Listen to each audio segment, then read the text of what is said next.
Hello everyone, welcome to our YouTube channel. Last video में जैसे कि हम लोगों ने पर्सनालिटी डेवलपमेंट के एटीट्यूड के बारे में पढ़ा था और ये समझा था कि एटीट्यूड क्या होता है और उसका क्या इम्पैक्ट होता है। तो वही चीजें आज थोड़ा सा मैं आपको डिस्कस करके देन उसके बारे में उसकी डेफिनेशन एंड उसके कंपोनेंट्स शेयर कर रही हूँ इस वीडियो में। देखिए, द टॉपिक इज कि व्हाट इज एटीट्यूड। एटीट्यूड क्या होता है, जैसे हमने पहले भी समझा था कि एटीट्यूड जो होता है वो किसी भी व्यक्ति के बिहेवियर के ऊपर डिपेंड करता है। उसका जो बिहेवियर होता है वो उसका एटीट्यूड दिखाता है। ठीक है। तो एटीट्यूड इज डिफाइंड एज मोर और less stable set of predispositions of opinion, interest, and purpose involving expectancy of a certain kind of experience and readiness with an appropriate response।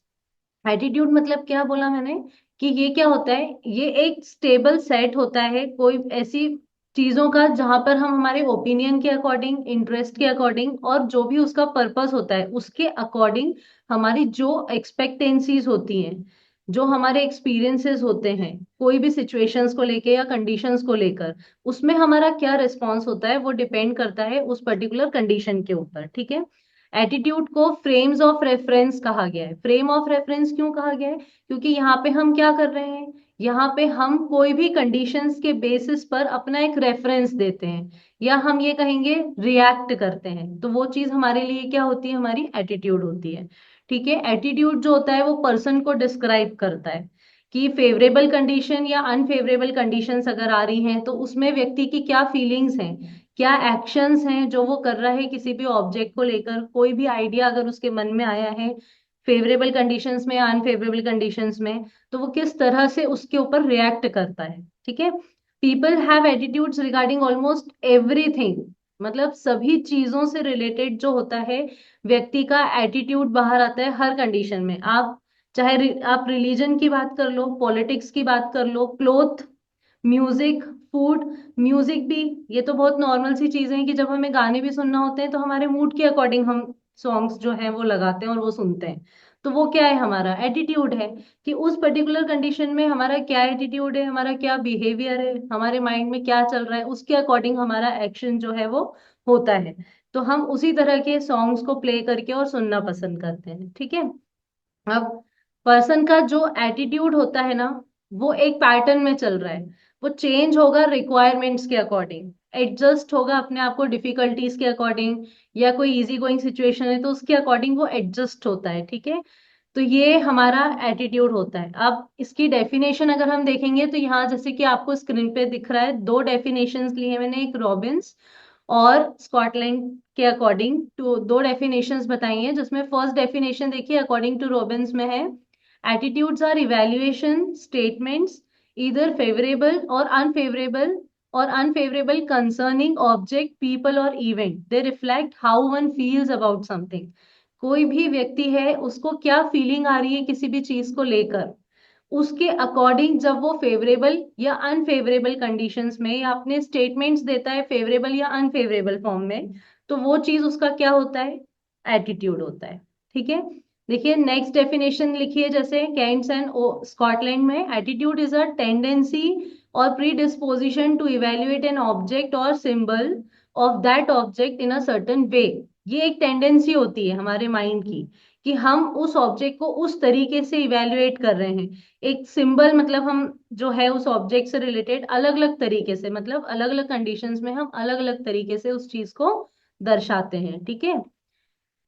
इसके बाद will go to the topic components of attitude. अब components of attitude में three types of components पे ये work कर रहा है, cognitive, affective and behavioural. ठीक है। फर्स्ट जो है हमारा वो है कॉग्निटिव कंपोनेंट। कॉग्निटिव कंपोनेंट्स जो है उसके लिए देखिए जैसे कि मैंने यहाँ पर मेंशन किया हुआ है, beliefs are the cognitive components of consumer attitude। Cognitive components of attitude is associated with the value system। It consists of values, beliefs, ideas and other information that a person may have faith in। ये belief के ऊपर depend होता है। हम जो believe कर रहे हैं, जो आइडियाज हमारे माइंड में चल रहे हैं, जो इंफॉर्मेशन हमारे पास है, व्यक्ति उस पे ही भरोसा कर लेता है। ठीक है, तो ये चीज किस में आती है, कॉग्निटिव कंपोनेंट कहलाता है ये, है ना। Positive brand association enhance brand equity and are achieve through a number of positioning strategies. Through brand association, marketers establish and influence favorable beliefs about a brand and unfavorable beliefs about competitors. यहाँ पे एक example जैसे हमने लिया है कि कोई भी अगर ब्रांड है, पॉजिटिव एसोसिएशन अगर वो पॉजिटिविटी क्रिएट कर पा रहा है तो वो इक्वली क्या करता है, खुद के लिए तो पोजीशन बनाने के लिए एक स्ट्रेटेजी प्लान करता है कि खुद की पोजीशन तो अच्छी बनाएगा, लेकिन कंपटीशन में जो ब्रांड है उसकी नेगेटिविटी भी साथ में शो करता है इनडायरेक्ट फॉर्म में। तो व्यक्ति के माइंड में वो चीज सेट हो जाती है कि हाँ ये चीज बेटर है और ये चीज उससे कंपैरेटिवली बेटर नहीं है। तो ये चीज कहलाती है कॉग्निटिव कंपोनेंट, उसे हम कॉग्निटिव बोलेंगे, ठीक है। जब हम इफेक्टिव अफेक्टिव कंपोनेंट की बात करेंगे तो वो क्या होता है, affective is the emotive component of consumer attitude. Affective component of attitude is associated with individual feeling about another person which may be positive, neutral or negative. Affective component क्या होता है कि हम हमारी फीलिंग्स बता रहे हैं किसी दूसरे व्यक्ति को लेकर कि वो पॉजिटिव है, नेगेटिव है या न्यूट्रल है, हम कुछ भी नहीं सोच रहे हैं उसके बारे में, तो वो चीज क्या होती है, अफेक्टिव. आप वर्ड से भी समझ सकते हो, अफेक्टिव अफेक्ट क्या पड़ रहा है हमारे ऊपर, किसी व्यक्ति को देखकर हम क्या सोच रहे हैं, हमारे आइडियाज उसके रिगार्डिंग क्या है, तो वो चीज होती है हमारी अफेक्टिव कंपोनेंट में. फिर आता है behavioural component. Intention is the behavioral component of consumer attitude.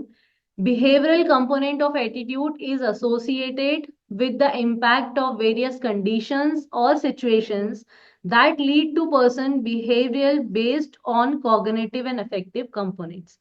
अब जिस तरह से हमने कॉग्निटिव कंपोनेंट में हमने क्या देखा, बिलीव्स और आइडियाज, वैल्यूज या जो भी इंफॉर्मेशन है किसी भी व्यक्ति के बारे में, हम उसको सच मान लेते हैं और उसी को सच मान के उसी के ऊपर काम कर रहे हैं, ठीक है। अफेक्टिव में क्या हो रहा है कि ये हमारी इंडिविजुअल की फीलिंग है किसी दूसरे व्यक्ति को लेकर, जो कि पॉजिटिव भी हो सकती है, नेगेटिव भी हो सकती है और न्यूट्रल भी हो सकती है. तो बिहेवियर कहाँ से आएगा, जैसा हम बिलीव कर रहे हैं, जैसा हमारा एटीट्यूड है किसी भी व्यक्ति को लेकर, तो उसके साथ हमारा बिहेवियर भी वैसा होगा. तो ये थ्री कंपोनेंट्स जो है हमारे एटीट्यूड के, वो एक दूसरे से जुड़े हुए हैं. फर्स्ट में जैसे हमने बिलीव किया, हमें उसके बारे में कुछ इंफॉर्मेशन मिली, उसके अकॉर्डिंग हमने मान लिया, उस पर यकीन कर लिया. अफेक्टिव में हमने क्या किया, हमने एक माइंड सेटअप किया पॉजिटिव, नेगेटिव और न्यूट्रल, कि उस इंडिविजुअल व्यक्ति को लेकर हमारी क्या फीलिंग्स हैं, उसके बाद हमने उससे बिहेवियर भी उसी फॉर्म में किया. तो ये हमारा एटीट्यूड होता है जो हमें बताता है कि हम कैसे बिहेव कर रहे हैं या हम कैसे रिएक्ट कर रहे हैं किसी भी कंडीशन को लेकर, ठीक है। तो ये जो टॉपिक है हमारा एटीट्यूड, बेसिकली अगर हम समझें एक रिवाइज्ड फॉर्म में, तो एटीट्यूड क्या होता है, एटीट्यूड बस क्या कर रहा है, आपकी चीजों को रिफ्लेक्ट कर रहा है, आप जो सोच रहे हैं, आपकी जो थिंकिंग है, आप जैसा काम कर रहे हैं, आप रिएक्ट कर रहे हैं किसी भी कंडीशन पे, तो वो चीज किस वो चीज क्या है आपके लिए, आपका एटीट्यूड है. वो पॉजिटिव भी हो सकता है, नेगेटिव भी हो सकता है, वर्किंग कंडीशंस के अकॉर्डिंग होता है, चाहे फेवरेबल हो या अनफेवरेबल हो. ओके.